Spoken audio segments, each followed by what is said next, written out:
Уважаемые граждане нашей страны, мы видим, что в сложившейся ситуации в социальных сетях и средствах массовой информации размещается колоссальный поток информации, среди которой, к сожалению, содержится много фейков и слухов. Правительству важно донести до людей актуальную достоверную информацию, и поэтому председателем правительства было принято решение о запуске информационного ресурса объясняем.рф.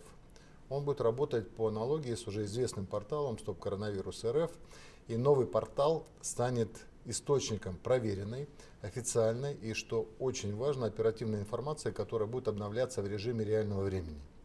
На нем уже размещены ответы на самые актуальные вопросы по всем сферам, которые волнуют наших граждан. Они собраны из соцсетей в каждом регионе страны, без исключения.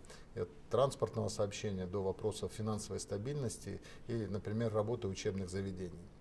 Например, повлияет ли текущая ситуация на социальные выплаты, достаточно ли в магазинах продуктов первой необходимости и другие.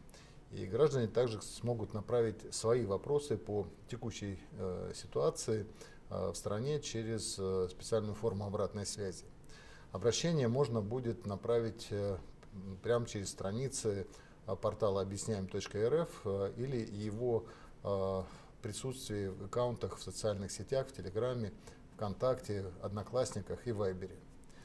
Мониторинг поступающих вопросов будет осуществляться постоянно, а ответы на них будут формироваться максимально оперативно, в них будут участвовать и министерства, и ведомства. И сейчас я продемонстрирую основные разделы сервиса. Это главная страница портала. На нее будут выводиться самые важные и самые значимые новости о ситуации в стране и в мире. Раздел «Вопрос-ответ».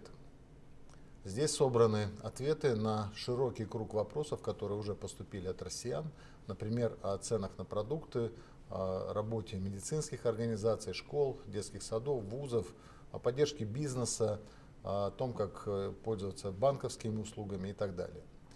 При поступлении новых вопросов информация в разделы будет оперативно обновляться. Новости.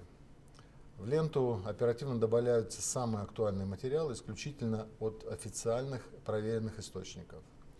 Еще раз повторю, на сайте будет размещаться только проверенная информация и официальные заявления, за которые руководители ведомств несут ответственность. Стоп-фейк. В этом разделе мы публикуем опровержение недостоверной информации, которая, к сожалению, все чаще появляется в социальных сетях. А все мы знаем, что смысл фейка – сбить человека с толку, обмануть его. Раздел «Полезные материалы». Здесь собраны все полезные для людей памятки, инфографика, видео. Портал уже работает. Я призываю россиян и прибывающих в страну иностранных граждан ориентироваться на публикующуюся на нем информацию и не доверять непроверенным данным.